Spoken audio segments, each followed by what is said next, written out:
Okay, we are recording. So, welcome everybody. My name is Joseph. I'm one of the co-leads at Step Into Vision. And for those of you who are joining us for the first time, or I've just found this video on YouTube, Step Into Vision is a community of Vision OS developers. We are all building stuff for the Apple Vision Pro and Apple Vision platform. We hope to get other headsets in there at some point. We have a website with an extensive library of example code. We have multiple office hours meetups. I host one on Friday. Juan, who's here, hosts one on Thursday.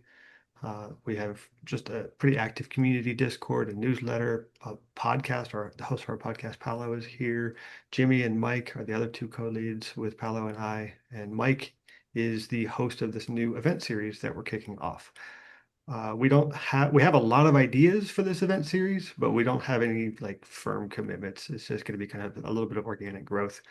But generally, we want to create a little bit more public place where people can show off their knowledge, show off their expertise, potentially show off their apps, and just spotlight members of our community and have a lot of times we have really great conversations at office hours, and those meetings are not recorded, so we can be a bit more candid and open about discussing stuff that may not be ready for public consumption yet. But sometimes we see an incredible demo and like, I mean, I really wish that was recorded and we could have just showed people that. So we're we're hoping to create a venue for those types of things to happen as well. So yeah, that's the spiel. Welcome, everyone. Yeah, welcome. Yeah, and today we're just going to kind of be recapping WW 26. And I've got a little cheat sheet of different topics if we need um, new inspiration. And I think we're going to start it off with just Joe and Paolo and anyone else here that's present that got the golden ticket to kind of just talk about their WWDC experience. And we'll probably roll into something more like just the overall week down there, because even though you didn't get a golden ticket, as someone that did not but was down there an entire week, it was plenty busy and plenty fun. Well, I saw a lot of you down there, and then yeah, we'll kind of talk about some of the more technicals about some of the Reality Kit engine changes and the Apple Intelligence changes, the Reality Composer Pro 3 release, which I know we were all, even myself, a little bit excited about.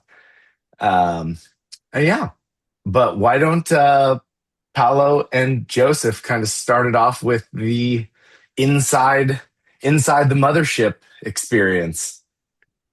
Sure. So Paolo, you had this was my first dub, and this was like Paolo's been going for like 75 years. Um, so we had two different perspectives on this. He knew everybody, like without exaggeration. I don't think there was anybody there that he didn't already know. Seriously. And I'm just meeting everybody for the first time and finding out that pretty much everyone, without, a few exceptions, but everyone is taller than me. That was interesting week. That's the same feeling. When all the folks from Europe come in, I feel like, wow, everyone is just so humongously tall. But yeah, I've been going to Dub Dub for a while. I'm very glad Joseph got to experience the first part. There's a whole podcast on this. So I'm just going to say, go subscribe to that podcast. It's a wonderful conversation with a great ending. We we had this beautiful experience. I think there was just so much excitement, and so it was interesting because you had the attendees, the actual developers, excited being in Apple Park, showing their work, showing their stuff, and then you have the other side, which is the media folks that I would run into, and they'd be like, "I hope the AI works now. I hope it's doing great." So there was different vibes depending on who you were seated with or who was close to you. But if you were just hanging out with the developers and the designers and the project managers, it was just full on excitement. Like I loved every moment, every second of it, even not just inside Apple Park, but also outside. And those are for folks who didn't get the golden ticket. I think you felt the same vibe because even the folks at Apple would go out and attend all these side events, and you would have almost the same level of FaceTime and the same candidness that you would not get on an email or WebEx call. Mm. Yeah, what struck me was, online and in the events that Apple hosts, throughout the year, they present a very almost formal attitude. Like they come up with a very particular way. And you even see this in the WWDC sessions where they all have a particular way of presenting, a very polished presentation style. But then when you're just talking to people, they're not like that. They're just regular people. Like they're not on in like WWDC mode the whole time. They're just acting like normal people, and they will tell you funny anecdotes about Apple Park or spill the tea of why this API is this way or what took Reality Composer Pro 3 so long, things like that. So that was interesting to me. Someone has been kind of on the outside of Apple development my whole career, just like I have an Apple developer account and I push apps to the App Store and it's just like a black box that I have no idea what goes on in there. And I get these kind of passive aggressive emails a couple times a year that I did something wrong. That was a very different experience from the in-person experience. I was just like, yeah, these are really nice people that really care about their jobs, and a lot of them really care about actually helping developers and helping communities. So speaking of communities, um, we did two events this week that we hosted.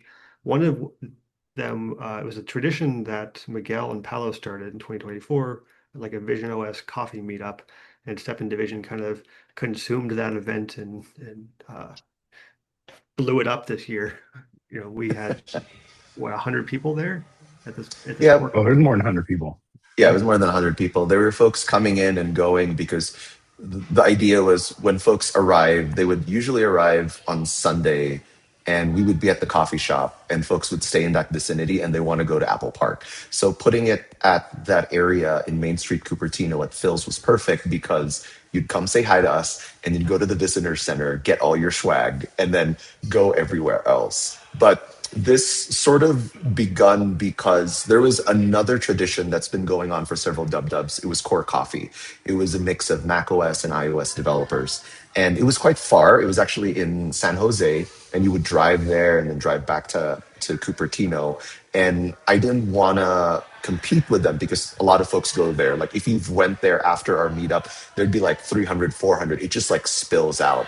The why this Phil's Coffee came was when I was in Core Coffee trying to be excited about spatial computing. You would run into maybe 10 macOS, iOS developers. By the time you met someone that was in a Vision OS or spatial computing or AR, they would be a bit, you would feel a little bit shy. You'd be like, yeah, I have an iOS app. It's this little experiment, but you want to find folks where you can nerd out about Reality Composer Pro and see what they're doing. So that conversation can grow and that platform, because we are a separate platform from iOS itself.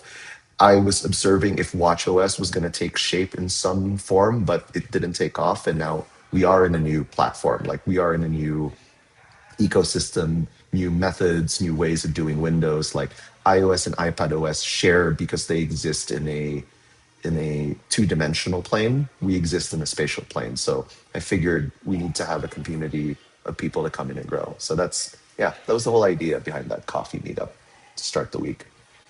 Yeah, it went really well. That was my first chance to meet all of these people that I've known for years on social media and in Discord and things like that. So it was pretty incredible. Um, the rest of Sunday was just kind of hanging out with friends and doing stuff. We had a good dinner. Monday was the actual official Dub event, and I got up.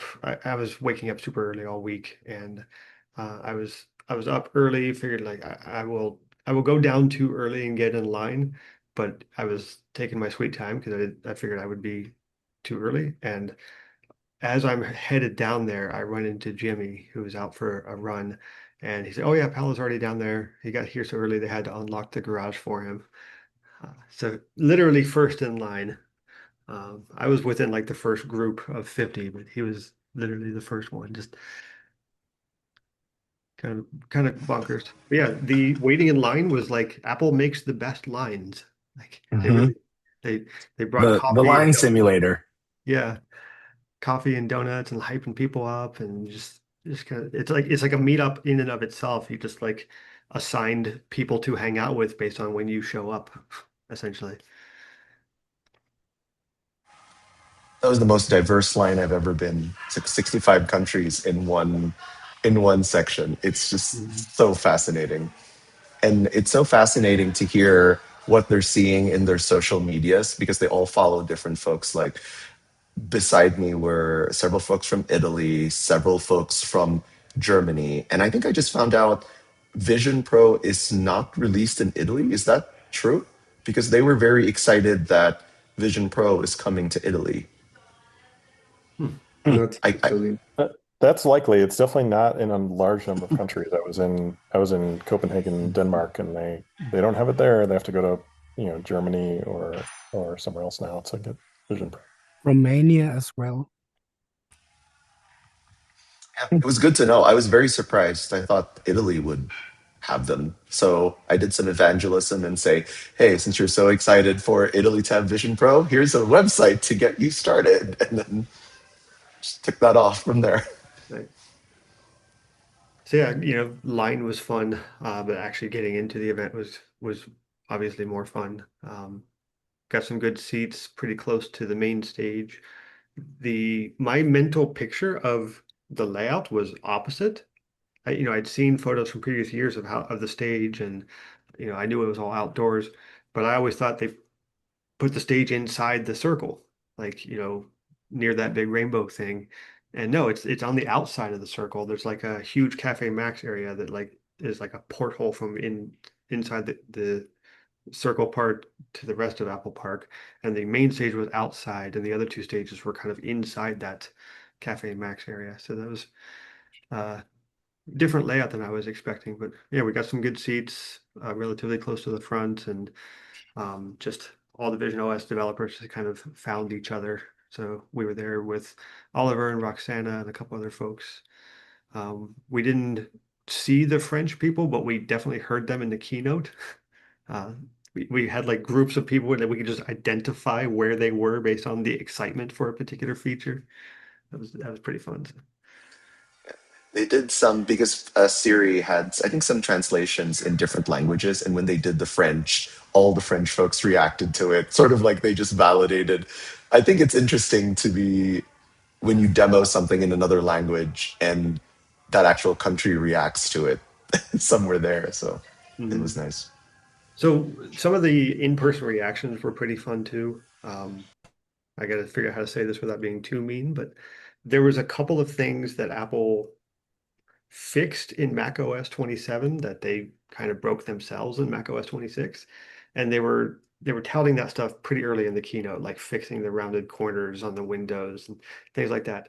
And it's this was my first time hearing a passive aggressive applause, but it was very much like, oh, good job, way to go. Like there was a lot of snark in that reaction.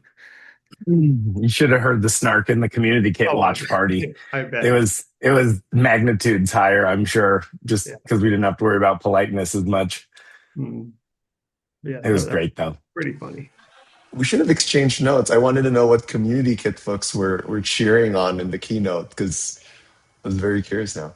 Mm. It was pretty muted, honestly. There wasn't a ton of overreaction, I would say, other than a couple of just the snarky ones where you knew that everyone was sort of cheering for the snark.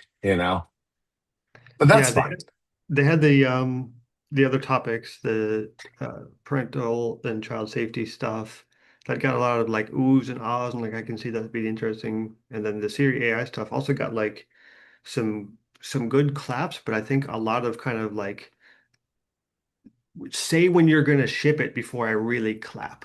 Like I think people were kind of waiting, like, is this gonna be in the beta today, or is this again coming this fall? So I think people were kind of Hmm. a little hesitant to be too excited about it until they actually got the betas. And then once people, got the betas and realized, oh, I can get on the Siri waiting list, people like the excitement ramped up after the keynote and State of the Union for it, as opposed to just like watching the announcements and seeing the features. Yeah. So yeah, And I guess, oh, go go for ahead. it. I say the keynote was shorter than I thought it would be. We got some lunch and just mingled for a while, and then the particularly gratifying thing for me is they called everyone back to their seats about 15 minutes before the State of the Union for a special moment. And they recognized three groups. So there was the Apple Design Award winners. They had them all come out on stage and take a bow. Then they highlighted the Swift Student Challenge winners, and then the Apple Recognition program that they launched a couple months ago, which I was fortunate enough to be in that program. They had my face huge up on a screen at Apple Park, and they had us all like stand up and wave, and that was not on my to-do list for WWDC, but it was pretty cool. Which Well I deserved. I kind of feel like anytime I decide to go for a conference now, I'm going to ask them like, are you going to be featuring my face in the presentation? Because like Apple's already set the bar. Yeah. I need to update my headshot with a mustache. So if you could just give me a little heads up. Yeah, right.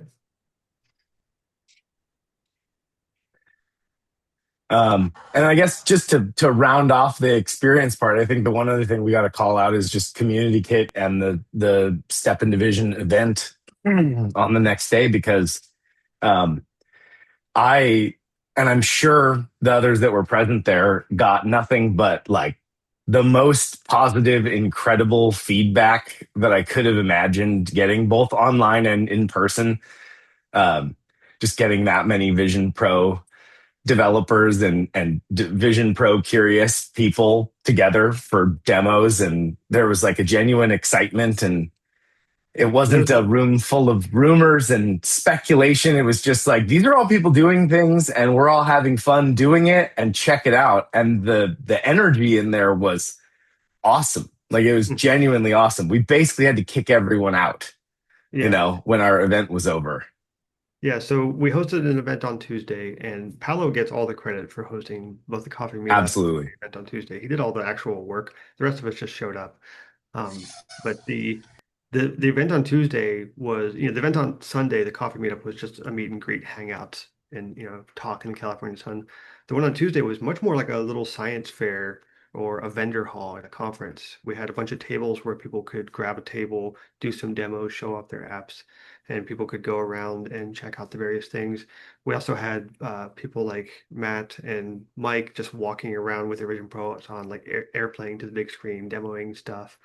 And there was just a bunch of really good conversations. We had like 5 or 6 people from Apple come to that event as well. They weren't like It sneaking was in. higher. They were, Mhm. they're representing Apple, trying to engage with the community. And there were a lot of really good conversations happen in that room. I made some really good connections with the community, with some folks at Apple, and I know a lot of other people, met people that they're going to be working together, new collaborations, new partnerships. So a lot of things happened in 2 hours, in what seemed like just a group of people hanging out. So that is, we're definitely working on making that an annual tradition from this point on, because it was very valuable and fun. And thanks again, Paolo, for arranging that, because it was awesome. Yeah. Oh, you're welcome. No, you're welcome. I know, just like a start, but trying to figure out. Uh, I was worried because we were competing with another event in the morning. This was the first time that Apple had an event at Mhm. Apple Park Yeah. again on Tuesday. They previously had sign up sheets, so you would go through the developer center and watch almost the same talk occur like 4 or 5 times. So I Yeah. was worried that no one was going to attend, but So when we got the official tickets a couple months earlier, we were immediately invited to sign up for these other events, and like we were looking at each other like, oh well, this is going to happen at the same time as our event. And the consensus between the two of us, like, well, maybe we can get Mike and Jimmy to run the event, and we'll go to this. And then like 150 people signed up, like, oh yeah, we can't do that. Like we thought we might have like 10 or 12 people, and just like, no, it was a huge crowd. when there were folks from Apple letting me know that they were attending, it started to feel like, okay, so this is also important for them. We will not attend this event at Apple Park. We will host this. We will do our best here. Yeah. So that tells you how much they do value the Vision Pro in their pipeline and the community and the builders as well. Because Yeah. if, yeah, And the AI event that we missed, is on YouTube now, so they did publish that one. Go yeah. back and Yeah. I guess to wrap up the dub talking points, the Thursday developer meeting, or Wednesday. Wednesday, Wednesday developer Wednesday. meetup. where Joseph and Paolo also got to present just kind of the history and the future of the shared visions community was incredibly cool, and they did an awesome job at it. Um, it looked like two Apple employees up on a stage presenting an Apple keynote. Like genuinely, there was really no difference to me. So it was very cool to get to watch that from a front row seat. And I mean, you could talk about that a little more, or just go into the general mixer and the vibe of that too, because that was probably my favorite thing of the entire event, was that developer centric meetup, where there aren't media people, there aren't a ton of like other things happening. It was just hundreds of Apple developers all talking about and networking and getting to know each other. And I would do that multiple times a year if they had those events.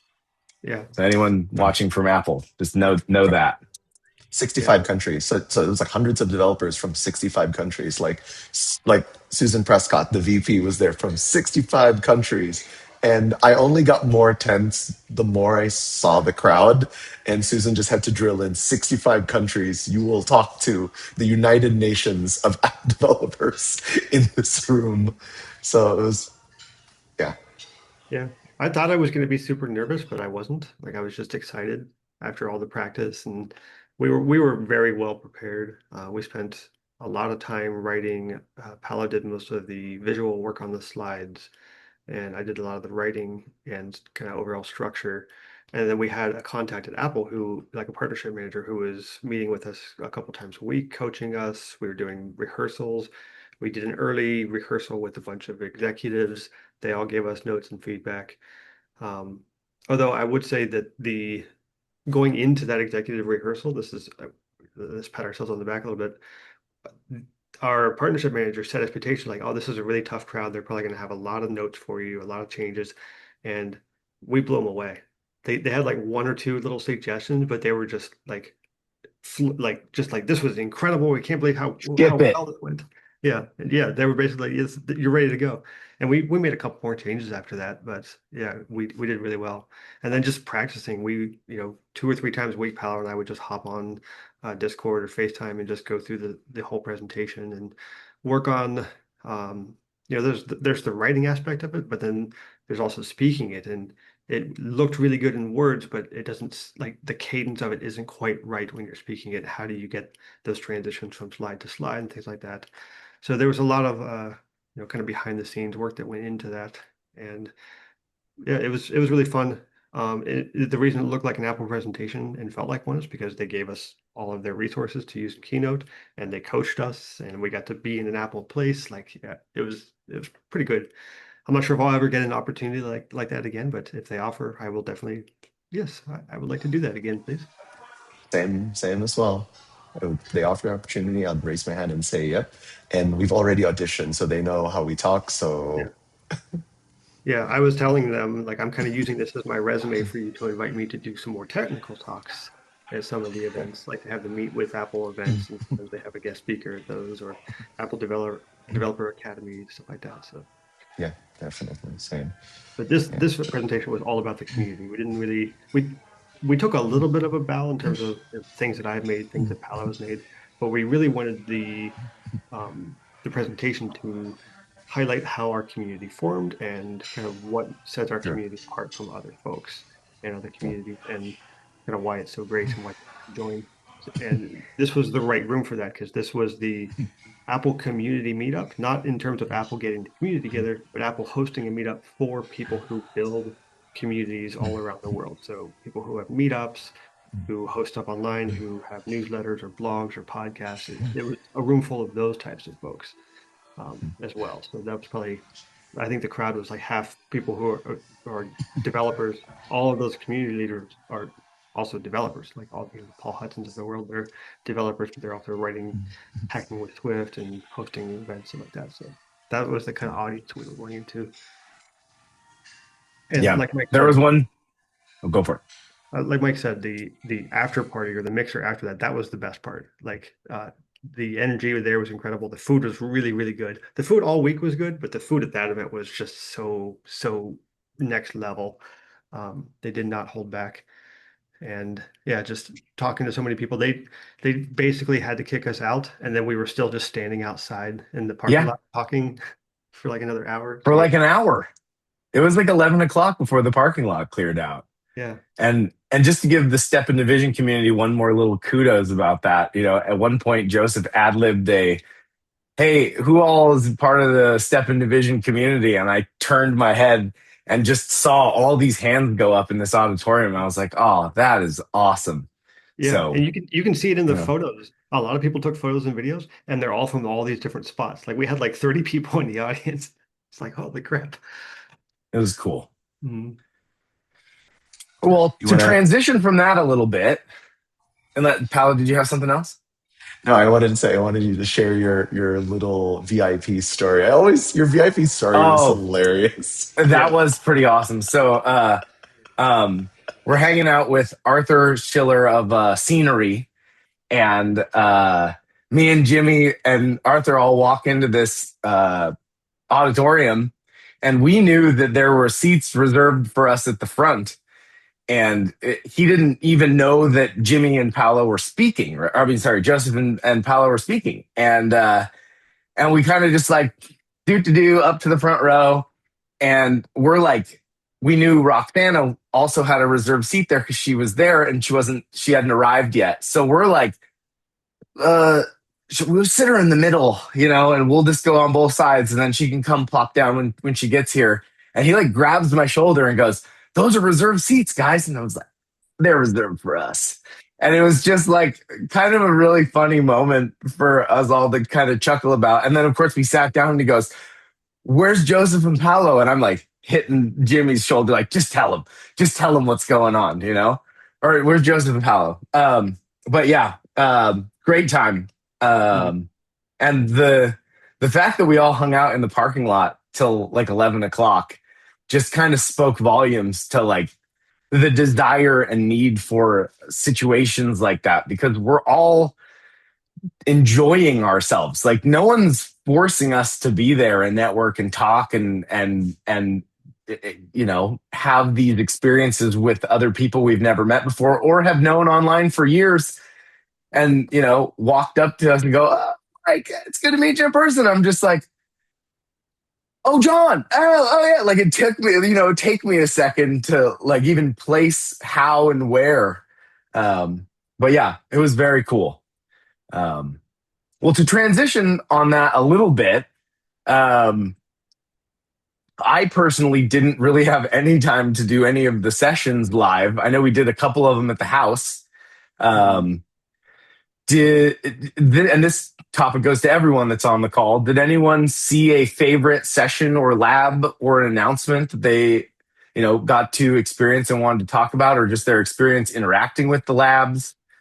Because I know we had a very active chat going on. I know Jimmy got called out on a couple of different things that he had actually done previously, for some of the AR tracking stuff, but I've just opened that up to the general forum on that. So I have two quick ones for the in-person labs or whatever they called those. I can't remember if labs is the right term, but after the State of the Union, they had these groups of Apple engineers all over campus where you could go up and talk to them. And they had the spatial computing section where here's a bunch of engineers all wearing green shirts, and you go talk to them about all the new features in Vision OS 26. And of course, that's where I gravitated to. And just over there talking to, they had little tables of topics. So like, here's the object tracking people, and here's the Swift UI people, and Reality Composer Pro, stuff like that. I'm talking to different people, and I had already seen in the brief mention of the State of the Union, the spatial preview in Reality Composer Pro, and then I saw that in the session notes, and I was already really excited about the spatial preview feature. But that's all I knew about it. And then they were sitting there telling me, "Oh, by the way, this is a framework," and it like blew my mind. Like I was so excited, like wiggling with excitement that they released that as an SDK like on day one. And then while I'm excited about that, Palo is like freaking out behind me, finding out about this new audio mesh feature where you can basically do the audio equivalent of a mesh to do like reverb and kind of create acoustic environments. So we both had just like additional like I think I was more excited about like the USD kit and the spatial preview and things like that than I was like Siri AI or any of the kind of flagship features. My new excitement now is Clot Simulator because I'm diving deep into Clot Simulator. It looks So so I've cool. been yeah, I've been reading about it like I think just this morning. So Yeah. Just the stuff that Ivan showed off yesterday. It was like, holy crap. Yeah, that the little orb, the blown up balloon, and shoving a cube into it. I know if you missed office hours yesterday, you didn't see a little preview of that, but it's probably somewhere on Twitter or X. If you want to look up Ivan Campos, I bet that video's up there somewhere. Hmm. Um, yeah, the Paolo, have you had a chance to play with the Reverb Mesh API at all yet, or has that just been on a? I know it's when you leave town for a week, you come back and you just enter into chaos of like, I just forgot about my day job for a week and now am back to reality. Well, he had the I was double in whammy too. He had to go to I AWS. had three Yeah, conventions. Yeah, I had yeah, three yeah. conventions. We had WWDC, and that kind of started even the week before that. I had AWE in Long Beach, and then I had Config just like this week. So I was like knocked out. So I am in Lake Tahoe right now with the folks at Lalo, and we're doing Corel. We're planning our performances for this year, and I'm using this time to also demo some of the new features. So I am still experimenting on the mesh. I do have some of the church venues. We're going to do some recordings, fun recordings here, and see how that sounds different in a audio mesh space. And you'll all hear back in the Discord in some shape or form. But I'm still experimenting, still testing, figuring out what it can do. Yeah. Cool. When Don't have they anything to presented it, report I yet. I honestly, I immediately thought about your models of that church that you did some of your performances in, and I thought, well, you're about the best use case of this that could exist. You already have the meshes and you have the audio.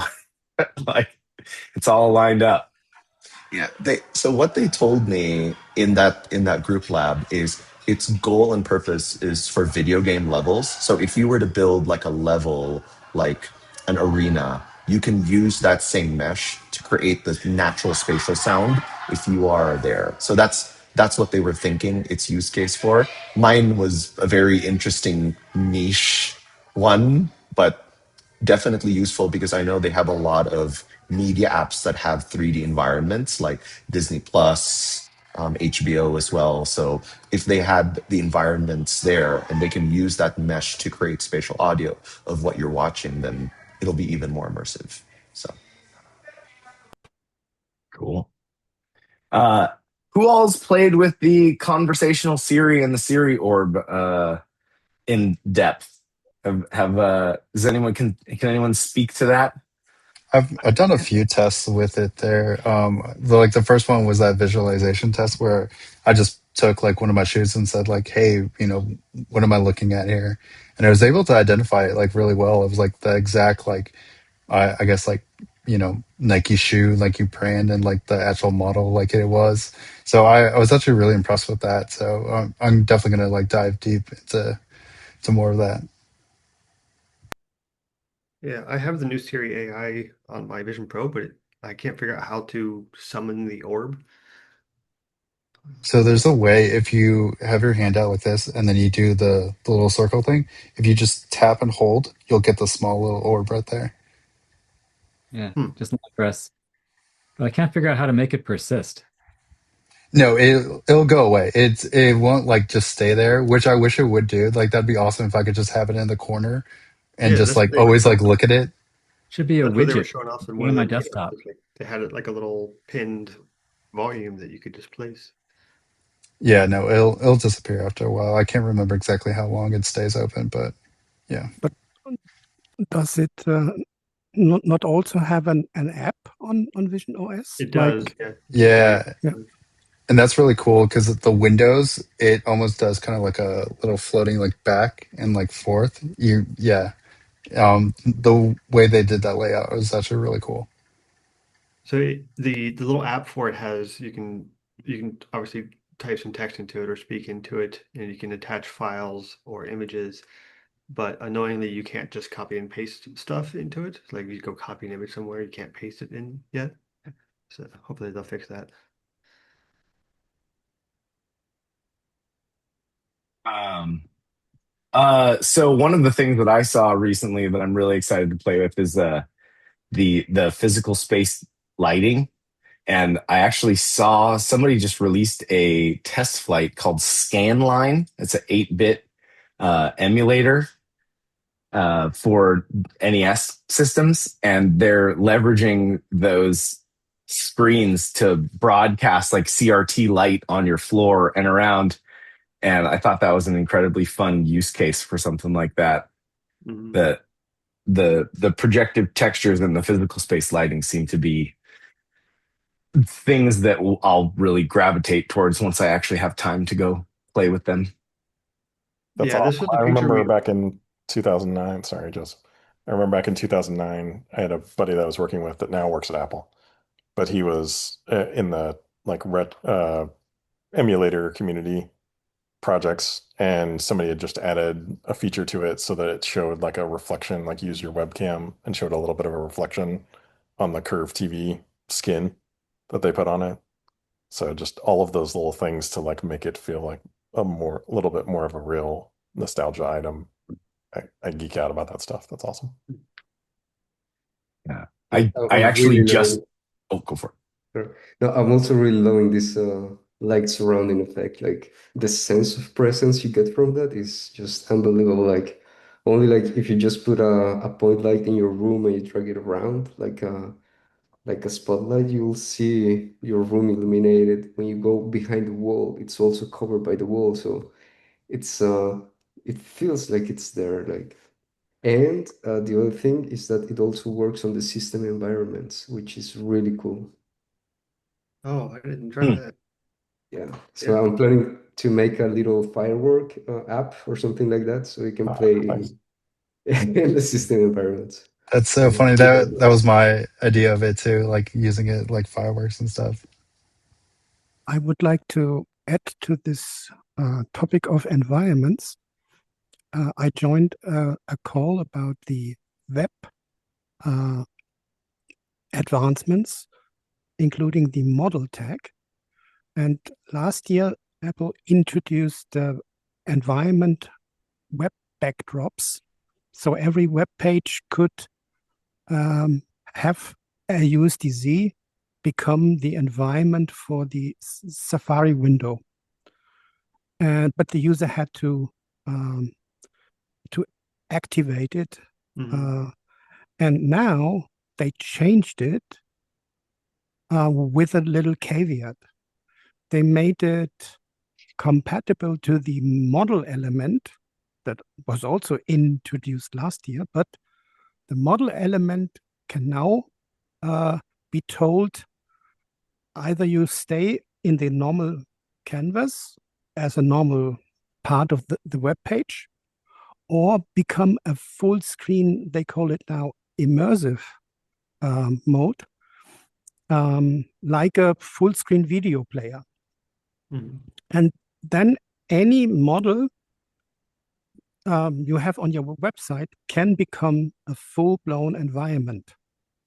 And the caveat is they don't want sound in it. I don't know why, because Sounds definitely work. formerly it worked, Mhm. but they now don't want it. So There wasn't an explanation, just the statement. So the difference between this year's implementation versus last year is, aside from bringing it out from behind the feature flag, is the model element already had a few kind of hooks into it where you could via JavaScript call some behaviors or commands in the model. That has been kind of streamlined and standardized a bit more. There's now a specific way for calling animations, for doing transitions, things like that. And you can also do like coordinate space offsets. So say if you've got one model that is like representing a scene for like Lake Tahoe with fireworks, you can present it in a canvas element where you are doing an offset from the scene to get a nice clean view of that in Safari. But then when you transition inside of that, you can change that coordinate offset to place the user in the center or an ideal spot for that. The other thing that's really cool about this, it uses an API that's very similar to the web full screen API when you full screen a video player, but it's not the same one. It's a second one, which means you can still use the full screen API. And one of the examples that Apple had in their session was go into an environment. Your Safari page is still there when you go into one of these environments. But if you full screen a video at that point, the Safari disappears and the full screen player shows. And then they took it even further. They put a reality kit annotation in their USD file called a docking region, just like we have in reality kit. And they were able to move that video player, the default one from Safari, move it into the docking region to incorporate it into the 3D model. So it was pretty including reflection on the floor. Yeah, that's blowing me away. Yeah, and you could do that, like it's not limited to just video. That full screen API could be used for another 3D scene if you're rendering something in 3JS, or if you're editing a photo or doing something on the canvas. You could potentially just load other web content there. So if you wanted to be, build like a reading room type of thing where you are in Safari, you enter the reading room, you click a button to take the Safari window or the Safari content page and put it on a book. And then that book is then something, on 3D in the space. So pretty interesting stuff for what is essentially, in some ways, they're kind of reproducing what WebXR has done with fewer features, but they're doing it in such a way that you get platform native features like eye tracking and gaze input in a way that you can't get in WebXR because of the privacy considerations of like just exposing eye tracking data to every website with not a great idea. This way of doing it has a little bit more limitations, but it lets them basically treat Safari as a USD host with some features built on top of that Vision OS is still doing all of the work in terms of driving input and things like that. So fascinating session. They released an entire GitHub repo, like a write-up of all the different features, and a sample project goes with it. It's definitely worth going and grabbing and playing with. So that was probably the first session I dived into when I got home. So actually, it was like 4 sessions. It was a lot. I need to go look at that. Training of reference objects and spatial tracking. That's a thing that I know Jimmy is very hot to trot on. Why don't you tee up that? I know you've been experimenting with some things lately. Yeah, I can't remember what the thing was called, but we looked into it. You could actually purchase. I can't. Yeah, like the actual little like device. Anchor R1, I think, if my brain is working properly. Yeah, R1. Yeah, R1, I think it was. But yeah, you could basically use that and like have that added to any object, and you can get better tracking with that. So I guess like their example was to have it like on the steering wheel, and then from there you could like create like a whole environment based off like around that. But yeah, a lot of the tracking features I'm really excited to kind of dive deep into because it seems like there's a lot more like debugging tools that you can use to actually like see, like the track points that they're already given to you. And so yeah, no, that's something I'm like still diving deep in. Real excited. Have you done any more ML training on any like shoes or anything since 27 came out? Since 27, no, I Okay. literally just been like just coming back. I Like know. the whole week I I was just know. coming back. I know. I understand Yeah. completely. Oh my gosh, there's so much stuff like the lighting, like features and all that stuff. But yeah, no, I'm definitely gonna start that back up in the object tracking. I was really surprised to see that because I don't think I like had like I know I had some wish lists, but I was always kind of just sad. I was like, I guess they'll get to it when they get to it. But yeah, no, I was really pleased about that one. So I may have offended someone at one of the engineers at the object tracking table when I walked up to that. I'm like, oh, and I'm like, what are you guys showing? I was like, oh, object tracking got way better this year. But, oh, good, because it was really, really bad.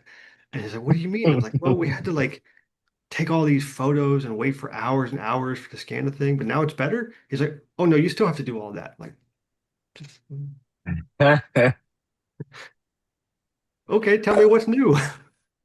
I love how Joseph's approach was that I came in asking immediately the question. So can I now track objects on a much general order area? Like let's say I have a shirt, and then it would know it's a shirt, or if it's a shoe, they know it's a shoe, and and they were like, Because Siri is I doing think this. so. Siri can identify the objects at least. It may not be able to track it, but if it can And tell then what a shoe is, and I told them about the shoe test that you did, Jimmy. You want to talk about your shoe test? I told them about that, and then they were stunned that that was an issue. And I even escalated it to a product manager who said, "I'm going to have folks look at this because you should be able to at least identify shoes in your apps if Siri can identify a shoe." So share your what's the shoe test that Yeah, you so yeah, and actually it was really surprising because I think they called it out on one of the sessions there. They were talking about like in the object tracking one, they were talking about actually like um that demo like example I had of where I did a training. I did a custom model on one particular shoe. I had it on both, but it took forever. It literally was going to take over 8 hours to train. So I was like, all right, let me just do one of them here. So I trained on just one of the shoe. And my issue was that if my shoelace was like any like different than what it was from the initial scan, it'd be like, I have no idea what this is. I was like, and so that was really frustrating. But also, I mean, I get it that, you're specifically tracking for this exact model, like some variants and differences like are going to happen. And so that was kind of like my, like, not frustration, but that was kind of like my issue, and what kind of stopped me to explore like further down with that was that, like, hey, if there was any like scuff marks or anything that happened like after I did the training, then I would basically have to redo it all again. But yeah, no, it seems now that it's gotten better. And then also like that was one of my examples that like with the Siri like visualization is that, hey, if it could like really identify like what the shoe is, I think that's part of it. The tracking part is definitely going to be like a separate thing, but I think now that Siri's like able to do, I think the power's there for it. So object tracking, yeah, I think it's going to be a lot more accessible for people to start doing, and not just in like just like making sure you're training, because like with the R1 you could actually like place that onto like different objects too, like a flashlight as well, and so you can get like different connections like through there. I'd encourage everybody to watch the session on this one. It is called Explore Enhancements to VisionOS Object Tracking. And it goes into it does like a quick recap of how object tracking works, but also goes into the advancements this year. But then the second half of the session is all about the spatial accessories, which I was like, at first I was like, why is this part of the same session? And then they explained why it was part of the same session. When you want to create your own spatial accessory, as a manufacturer, not as a developer, you need to provide LEDs for constellation tracking, an IMU or initial measurement unit, and a Bluetooth chip, and you need to use the same Core ML object tracking stuff that we used for regular object tracking in ARKit. So someone at Logitech did that whole object tracking song and dance with these, and then trained it once. I'm not sure if they're using that data for tracking or just relying on the LEDs, or maybe a combination of the both, but they're definitely using it for the digital twin of it that's showing up in the headset. So you need to kind of, those are, I had been thinking of them in separate features or separate buckets of features, but I guess they're in But the same working group. the Logi Pen is a good example because it then also works with your hand Mhm. occluding most of it. Mhm. So I suggest Jimmy tries to scan the shoe without laces, because laces could be a tiny occlusion that the object tracking will accept. Yeah, Or yeah, for nobody sure. would. And yeah, I guess like kind of like my thought was like in kind of the example I had was like, hey, if I was to take like one of my shoes and kind of like picture, hey, what would this look like if I wanted it to be purple, or if I wanted the shoe to look blue? Like I wanted kind of like that exact copy overlaid. But again, like if I threw that in my backpack and then like try to retie my shoes, like it'd be considered a new model or something different because of those tiny variants there. But yeah, if I took the shoelaces, if I did it on like a pair of Crocs, yeah, that probably would be a lot easier. Juan, oh, you're muted. What they say about the accessories about the training is that actually they use the USDC twin, a digital twin to make the training, and you have USD special annotations to indicate where the LEDs are going to be. Mhm. So, Okay. Makes sense. Yeah, I was surprised when I saw that first scan, the IR debug camera for whoever posted that up on socials, and how many LEDs were in the constellation in this thing. Because I figured it was two or three. I've done, I've played with the lightsaber stuff and different wand stuff and experimenting with how to use this, but I I accidentally discovered that you could make it be a lightsaber if you held it upside down. I didn't realize that what I was actually realizing is all the constellations up here. So The, it was funny to see that. the other thing that Uh, was neat with that session is they called out in the VisionOS settings app in the developer tab, there is a camera view that you can toggle on to visualize the LEDs in these and the controllers and see what the OS is tracking. So they've got like a debug view, and it will actually like if you've got the device paired, it will feed you a bunch of analytics data as well. So super handy. hmm. I So wonder should we what talk the about? I wonder what the component parts are, like to try and build your own. So I they know I listed want to them. so bad. They listed them. They're pretty basic. You need. Let me get back to it. I was just looking at it. Yeah, it was Bluetooth module and then the LEDs. LEDs for constellation tracking, IMU or initial movement unit, and Bluetooth chip. So those are the three pieces of hardware. And they've got those reference kits from a couple partners. They are from Defrost and the one in the Mic Pro. So there's gonna the one from Defrost or D Robot. I'm sorry, that's too small to read. They've got like a little cube that you can track, but they've also got this little cap that you could like screw onto things or attach to things. Yeah. The cap is probably the smallest of the four little reference things that they've shown. So I think that would be handy for like the lightsaber or the flashlight, things like that. So Yeah, and I think those I need aren't available right now, but they will yeah, ship later on. yeah. I need to go back and do my 10 hours of object training again and see if I can actually get, because when I did my first go at things, what I'm trying to do is make a Rubik's Cube model of just a solved Rubik's Cube and then use that for my anchor point for um, object detection to get a shared space. So I can just go to a space, have a Vision Pro, have an iPhone, plop this, Rubik's Cube somewhere, and then that's our shared origin Mhm. for, Ooh. context, and then go from there. But the object tracking, it came Mhm. out as this, bulbous ruined thing. Like, I don't know, Jimmy, if you had that kind of experience with your shoe scans, right? Even the USD model itself was looking really wrong. I, So Yeah, you Yeah, definitely I don't gotta. think it works pretty well with shape-shifting objects, so yeah. you're going Using the to have a cube, that's yeah. Like if you change the shape of the object itself and the position of the lights, I think it's going to misbehave. Did anyone try this new training? This new training with an M2 or M1 chip? Because in their session they mentioned you need an M3 based Mac.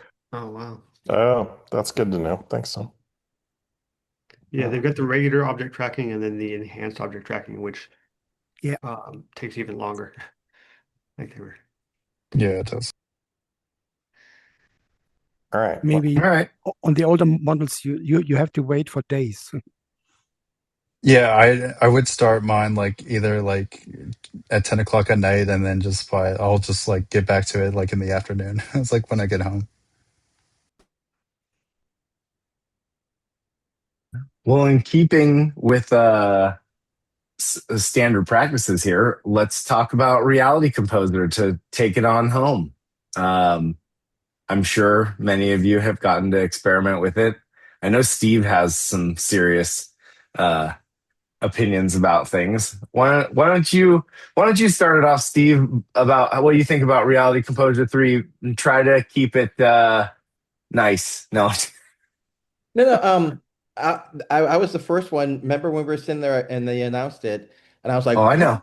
And I was like, "This is like way more than we even like we're even thinking that we're gonna get." I was like, "This is a whole new thing," and they're like introducing all these game features. I was like, "Holy, this is gonna be a big thing." So then, the very first night, I think it was, Joe and I were sitting at the table trying to figure out how to get it to work. I'm like, I have no idea. This is like it's like a whole brand new app. I'm like, now they want me to make a prototype or what? Like I can't even like make stuff. Like I tried making a simple hierarchy and like, oh, I'm gonna try the light. I want to see if I can get light baking to work because Sasha in his video just hit the button and it worked.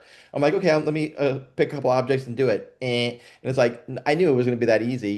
And then it's like, how do you even go about getting it to work? And I had no idea. You have to like create a transform and add something. I mean, like it's a whole deep dive. So Mhm. to be honest, you guys, I have not even taken a deep dive into RCB3 since we got back because I've been focused on doing other stuff, my app. So I'm like, I haven't even watched half of the. I have so much videos to catch up on all the sessions. I've only watched a couple when we were there, and then I had AWE the week before, and then this last week I just been concentrating on my thing. So I haven't even watched the Unreal keynote as well. So there's a bunch of stuff going on with that too. So I'm just trying to like my brain is like I'm just focused right now on trying to get this app going, and I don't want to go down the other path where it's like, okay, am I going to start to learn RCP3 now? Or Joseph, I had some plans to like help each other figure it out so we can get some stuff out, but like I haven't even like touched it. I have to be honest, I haven't touched RCP3 in 2 weeks, so I have to make some time to look into it. But I'm excited to see what's going on. And also, did you guys see that article that was posted a couple days ago? It was like a Mac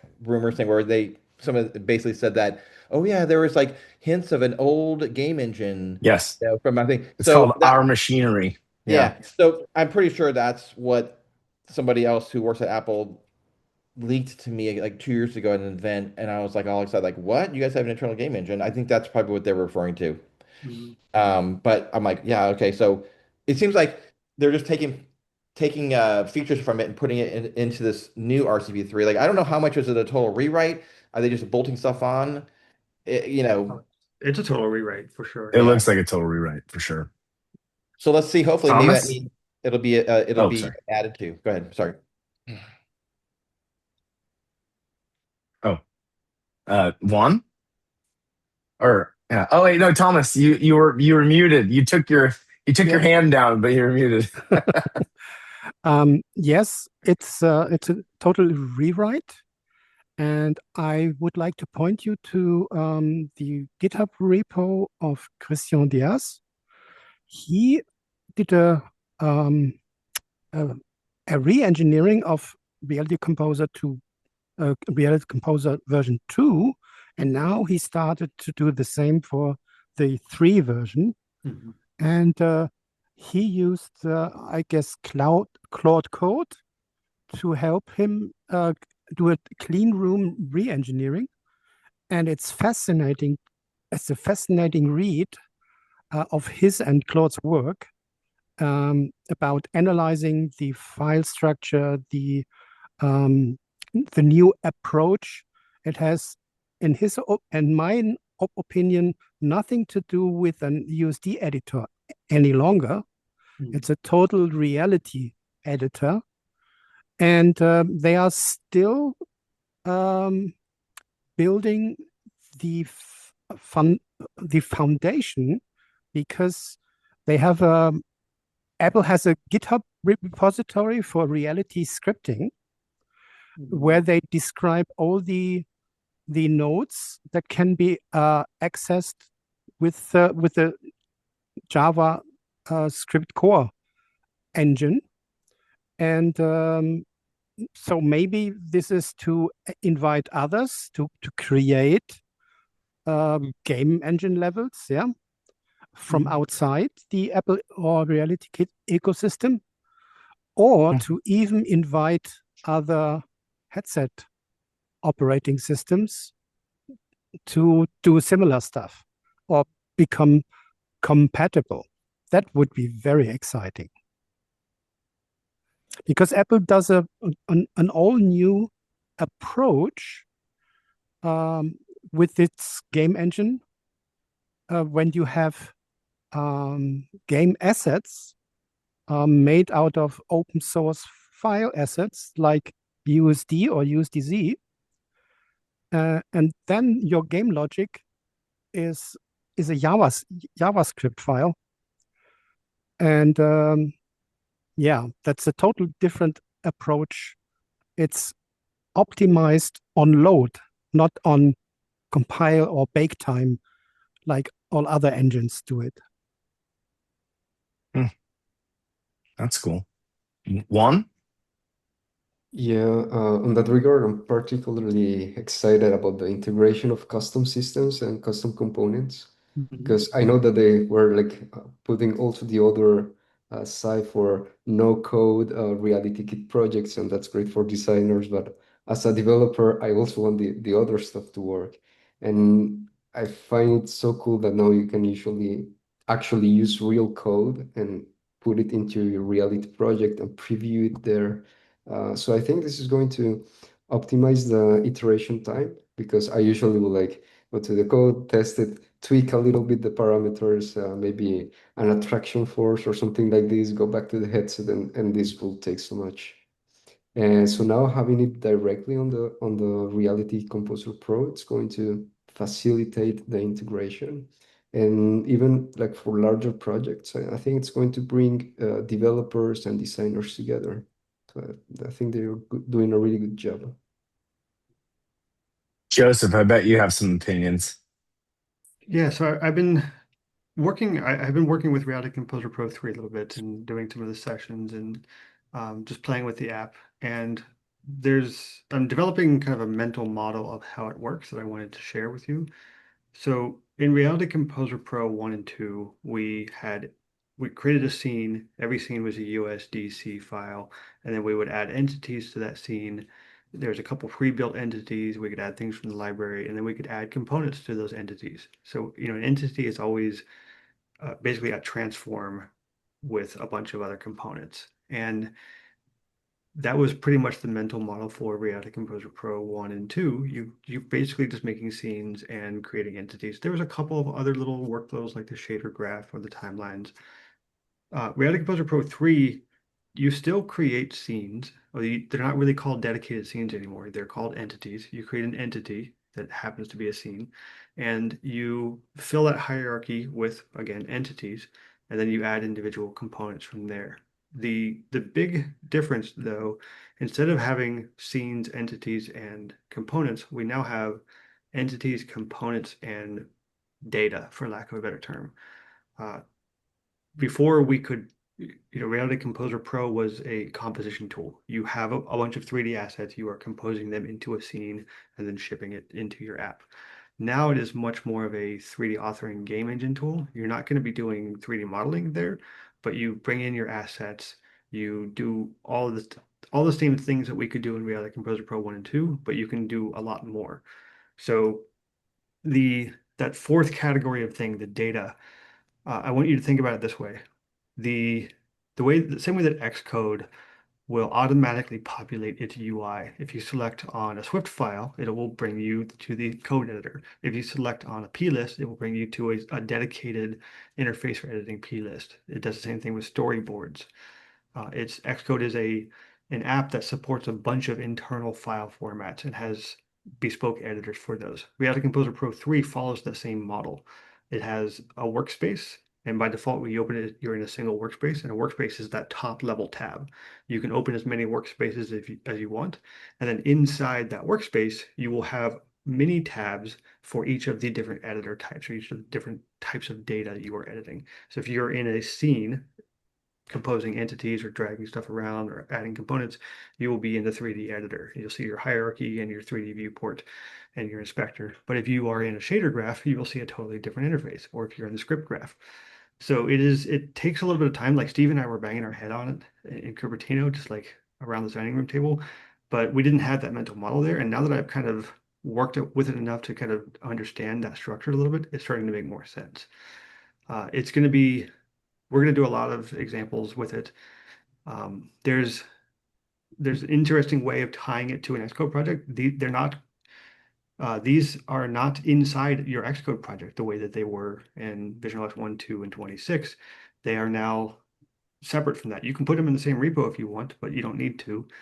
And the way you join those together is interesting. I'll have some articles on that. There's some caveats if you're not actually running anything but the Xcode beta, how to get that to work. And what Juan was talking about with the creating custom components for RealityKit or for Reality Composer Pro using a scripting API with JavaScript, like a subset of JavaScript, that allows you to do just-in-time compilation or basically skipping compilation. So you don't need to build and run your app every time you're previewing it. But that also opens up possibilities for building smaller shareable modules that you could download later rather than shipping everything with your app. So yeah, there's a bunch of really cool stuff there. The last thing that Reality Composer Pro does for us, kind of, is the AI integration. There's an AI assistant built in. It's currently API usage only. You can't like log in with Claude or log in with Codex. So you have to pay for API key usage that way. And it's also currently pointing at some pretty old models, but I'm sure this will get better throughout the beta as they release more versions of it. It has a pretty impressive list of capabilities of what it can do, but also some glaring omissions. So the biggest thing that they did this year is the script graph. You can, as a VisionOS developer or as a RealityKit or Reality Composer Pro developer, you can do a lot of stuff without going into code. This is similar to Blueprints and Unreal Engine. And you can do things that are basically not platform specific. So I don't think we can do things like manipulation component or building attachments or things like that. But if you're just making a great 3D scene, however it's going to be presented on device, whether it's an iPhone or iPad or a TV or Vision OS, you can do all that 3D scripting in here. The little AI assistant can't do any of the scripting. You would think that would be the most obvious thing for it to help you with, because even the best programmers kind of suck at programming. And like, hey, 3D, hey, Claude, like do the script for this, but they haven't gotten around to that one. But it will help you with materials. It'll help you with prototyping a scene. It'll help you with the new animation editor and sequence editor and the behavior trees. So a bunch of really cool stuff. I'm kind of in the same boat as Steve. Like I was very excited about it, and then I jumped in and saw how, oh, this is not going to be like a quick overnight. Let me just get up to speed on this thing. I'm going to have to really study this tool and learn how to really be productive in it. So we will get there, but it's going to take time. Steve? I just wanted to ask Roland if he's still around, if you can hear me, Roland. I thought when we were talking about this, I think maybe 2 weeks ago, didn't you say that you sort of got something to work with the baked lighting where you kind of knew some of the steps to do? If you are here, Roland, pipe in because I thought it was interesting and I wanted to follow up on you on that. Mm, Maybe he's not. Maybe AFK. We can call back to that. Thomas? Yeah. Joseph mentioned, Reality Composer Pro 3 and the Reality Scripting would be great to become cross-platform. But Apple confirmed to me that right now, the option to have AR Quick Look on iOS or iPad OS run those solutions is capped. They don't have reality scripting live on iOS and iPad OS. So either it will never come or it's not just ready because they are still doing finishing work on the reality scripting GitHub repo. That's the source of all of it. Maybe they are renaming nodes and finishing kinks. Yeah. Yeah. And that brings up an interesting caveat as well. Like the spatial preview feature that Reality Composer Pro 3 has for Vision OS, The spatial preview framework will broadcast into the Quick Look app on Vision OS. So everything will show up in Quick Look. The the Reality Composer Pro spatial preview will have a dedicated app on device. And I think it's because it needs the extra functionality for the scripting and the other things that are not specific to USD, but are in the .reality format. And that's why we don't have it in the beta. Maybe so for me, it's a bad sign when when they're not waiting for AR Quick Look or 3D Quick Look, what it's called on Vision OS, to get these capabilities, but to have a separate internal app. Yeah, that's even worse than the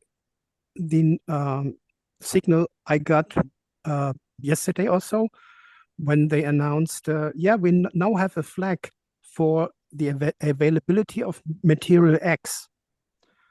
So that's a good sign, Material X. On the other hand, if your app needs to check, then there are lots of devices that won't have Material X support, because Material X is well known for procedural materials, procedural shaders. And those are more GPU and CPU demanding than pre-baked textures. Yeah, I think so Apple has definitely gone in two directions this year. They've had Reality Composer Pro as their little USD authoring or composition feature. They introduced USD Kit and took all of that functionality. They built a ton of functionality into the preview app on Mac, and they released this new API called USD Kit and a bunch of command line tools. And they're pointing people, if you want to build USDs for Quick Look or Safari, go this direction. If you want to build an app or an experience for Reality Kit, go this direction with Reality Kit and Reality Composer Pro. So they're kind of branching off of like, are you doing visualization and providing data, or are you providing functionality in gameplay and entertainment? And they've got these kind of two different paths. And I suspect those paths will diverge further in coming years. Yeah. I had high hopes they wouldn't do so, because I'm working in marketing support, and we would love to have USDZ or reality files to load into Quick Look and not to have an app. And we got very far with it, but except for Swift UI and except complicated scripting that is now possible with Reality Kit scripting. But this means that every fancy stuff now has to become an app. Yeah, unfortunately. Hey, quick question. Has anybody installed Mac OS 27 beta yet? Because there's apparently some new quick look render stuff you can do. Brad keeps on telling me to check. Have you checked that out? I'm like, I kind of want to put it on my only Mac right now. But there's supposed to be some cool new rendering stuff in Quick Look. Yeah, send me some models and I'll do some testing for you. Yeah, I'm dying to see what it's all about. They now have ray tracing in Quick Look. It's cool. Has anybody installed the beta 2 for Vision OS? Yeah, I'm on beta 2 on the Vision OS. That's the only beta I'm running. Okay, is it pretty stable? Yeah. Yeah. Yeah, I've got betas on one of my Macs and Vision Pro and an iPad, and this is the least betas I've ever seen. Like That's good to hear. Particularly macOS. The macOS 27 beta is more stable than macOS 26. Oh, don't tempt me. I have a basis from comparison. I had two Macs together, and one of them crashed, and it was the 26 one. Mike's like, don't do it, Steve. Don't do it, Steve. Oh, I still have like 2 weeks of contract work I have to finish up before I can really commit to going full beta stack. Not a recommendation, just my experience. I know. Oh, when we're down to WW, people are walking around with beta 1 on their phones. I'm like, aren't you from Germany? You installed the beta on your phone? You have to go back home. Yeah. What are you doing? Not a good idea. Not a good idea. Yeah, don't you need to scan that at the airport? Like, I was out of country the week of WW, so I was like, nope. I brought another phone so I could put the beta on that and kick that around. But That's smart. nothing else. Yeah. Nothing else got the betas. No beta. The one you're talking to me on is running the beta. So No beta. banking apps don't like betas. No, they don't. Mm-hmm. Yes. Well, Surprising I mine's been guess. good. What were you gonna say, John? No, I was just gonna say, Oh, Jim. surprising, like mine has been fine so far, but I'm gonna knock on wood here. Yeah, like that first day, people are saying, "Oh, the Luma app's crashing," and everyone's trying to check into events on Tuesdays and Wednesdays. I'm just going, you all, I did that like beta 6. Way back in the day, maybe I installed it day one, but I'm way too conditioned to not trust it. Ed, you got your hand up? I did. So, let's change the topic, I guess. But Yeah. Apple, while they gave us a bunch in Reality Composer 3 and some hints on some new vision stuff and all, but they didn't update any of their native or their non-native apps. Yeah, no. That it's been what, 2.5 years, 3 years since they probably started working on it. Is We that need a great mean that reminders app. is it that mean that they're fair game for developers to maybe make a spatial version? Or are we just asking to get Sherlock next year? So I think you, I mean, it's certainly an opportunity, right, Ed? I mean, why not, right? The iPad didn't have, what was it, a calculator Calculator. for a really long time, right? Like, Yeah. you know, why not? mm, And especially if you can take advantage of the spatialness and not, be stuck in an iPad frame. Yep. There's plenty of interesting functionality you can do to extend, one of those core apps. yeah, the Apple Reminders app is a good example.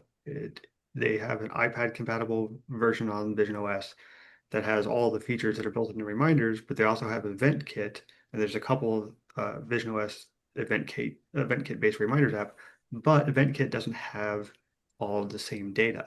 So there's like sections and a bunch of newer features around Reminder Kit that never made it into Event Kit. So you can't make an exact reproduction of all the features, but if you're just managing a bunch of to-do lists and scheduling tasks, you can definitely build that. So Apple Notes does not have an API that I know of, so that's a little bit trickier. They do have a native app on Vision OS, but it could use some love. Um, Have you If you seen do the Apple the new Apple? Maps, yeah, Yeah, why Have you aren't seen they maps Apple would be Maps? Maps would be awesome. I'm gonna focus on the lowest hanging fruit calendar. Yeah, the calendar app is not great. Yeah, So, I got a couple of prototypes yeah, of calendar ideas that I've got cooking too. maybe next week I'll show something off. Yeah. Cool. Yeah. I'd be happy You to know, we, test it and give you feedback. Ed. Okay. Um, at one point in time, we had a conversation, Jimmy and Matthew and a couple of us, with one of the Apple engineers of some sort, was talking about the maps. And they're just like, it's all there. We all saw it in the keynote. Like there's all the Gaussian flats and all the modeling and meshes. And, like it would be an incredible experience to run that on the Vision Pro. They Way have back in, what was it, maybe 2014? ARKit came out in like 2013, I think. 2017. 27, could have been that early. Well, in any case, right after it came out, and I think I had the first device that would actually map your scene with the LiDAR and stuff, so you could actually use ARKit on a phone or device. TomTom, well, there was a hackathon, and TomTom was there. And for those who don't know, TomTom does maps and stuff, and they mostly corporate stuff, but I think they were powering Apple Maps for quite yep. some time, data set. But they were showing off some of their new API stuff for developers. And I thought, okay, well, let me see. Maybe there's a way to combine this new AR thing along with an Apple map, and I could project it into your scene in front of you and make it 3D-ish. All I need is data. Surely there's got to be some data out there. So I spent about an hour with their engineers just kind of combing through what they had available, and they actually had a data set for some city in Europe somewhere, some obscure city. I never heard of it, but they had the 3D model of the entire city. And yeah, it was a whirlwind weekend and a lot of low-level coding in C to get this thing to integrate because that's what their libraries were in. but we got it working. I had a 3D visualization and AR kit of a map that you could fly through in AR kit using your phone, or maybe it was iPad, one of the two I had with me. It used Siri to so you could voice command it to do what you wanted, zooming in and go to an address and fly in and out and all that stuff. That's almost 10 years ago now. And Vision then OS TomTom Flight threw the Simulator whole thing using away that. the next year. Talking about maps, I today I reported a bug or regression with maps because maps in Germany don't any longer support the option to ask for a different arrival or departure time. It's all about the route is now, calculated for exactly now. Yeah. And on the other hand, the routes that were recommended were really bad compared to iPadOS or iOS 26. I don't know why, because it's all based either on TomTom or the open data of the public transport companies. It's the same data. I I did a A/B test and totally different results. So be careful. Hmm. Over there trying to make their own A-star fork. Yeah, Or isn't that what it's called? Isn't that the mapping algorithm, A-star? Yeah. one of the simple ones. Yeah, basic pathfinding. Yep. Awesome. Well, to finish it up, I know this is a thing that most everyone that has installed the beta has done. How does everyone feel about the spatial panoramas? I know it doesn't go where Steve wants it to go, which is like he wants to make a USDZ and bake a bunch of lighting and like make a cool thing. But how has everyone's experience been with that? So I I mean, went through all of my panoramas for the last 15 years and converted many of them over. And the thing that I've most noticed was how bad the panoramas were going backwards in time. Just the quality of the camera shot and stuff, and makes me wish I had taken more, in various places. But yeah, the quality gets pretty bad when you go back in from a lower res camera from 15 years ago.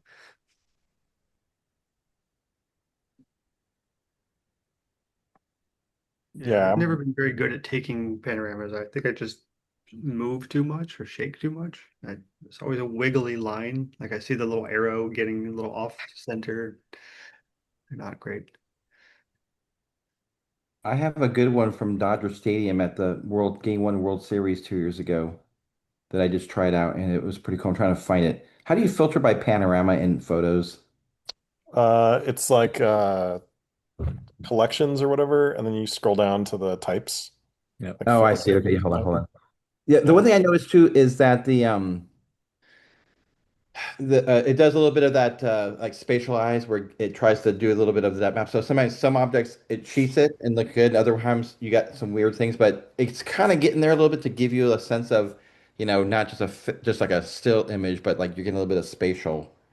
Um, but yeah, I'm dying for the true 3D versions. Hold on, I'm Yes, gonna.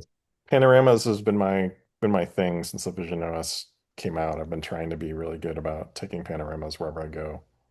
And obviously, I didn't do a good job in Bucharest, but I took a bunch in around Copenhagen that I I should have use. I have some from the developers I should send to you guys too that I took Yeah. when we were doing our office hours. Oh wait, hold on. You got okay. Check this one out. So I can just drag and drop this over here. This is from the World Series, and we had pretty good seats. We were up high, but we were like right on the first baseline. But that one, check that one out in headset. That one was pretty fun. And then I'm gonna post a couple here from.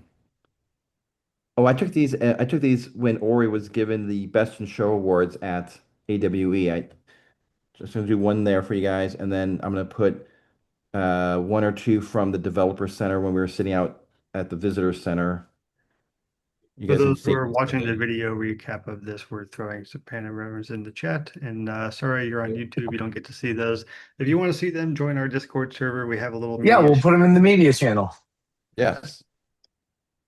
So try those out. You can download those and tell me how they look. definitely. What's that last one? That last one is from the Developer Center.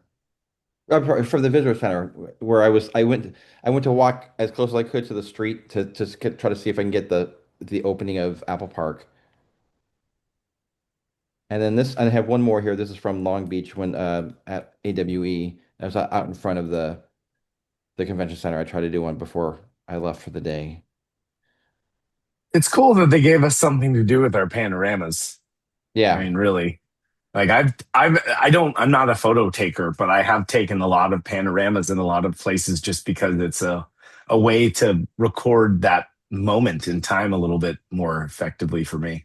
Yeah, I already thought they were cool before we got the spatial feature built on. Like they were already neat to just like surround yourself in a curved display of a panorama. And now they're I have a question because some of you guys took the pictures with the rainbow arches at WWDC. Mhm. Do you think that there would be an opportunity to get a panorama when you're doing that?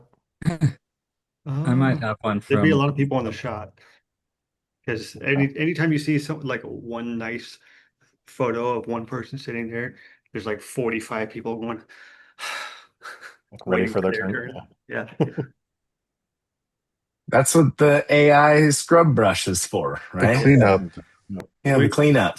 We could probably ask one of our friends who works at Apple, hey, can you just go grab a panorama for us sometime? We may have better luck with that. Yeah, nice. I want one of the Cool. reflecting pond. Well, thanks everyone. Joseph, why don't you take us out? You are our Linus. Okay? So be our Linus. Well, I'm handing the torch to you for this one, so this will be Oh, your yeah, that's true. handoff. Yeah, so thank you everyone for joining us. Again, this is the Step in Division community. We do events like this privately more often at office hours, and we're going to start doing these public events more often as well. Mike has a growing list of topics. We've all been throwing him ideas. He's got his own list of ideas. We don't have a set schedule for you. We don't have anything to announce in terms of the next one yet, but we will probably announce these in the Discord first and then give people a chance to sign up and then announce them publicly for everyone else after that. So if you want to attend these in the future or find out about them, make sure you join our Discord. I will have a link in the YouTube channel description. Yeah, thank you all for showing up today and geeking out about Vision OS. Let's keep building. Woo. Fun as always. Okay, stop recording.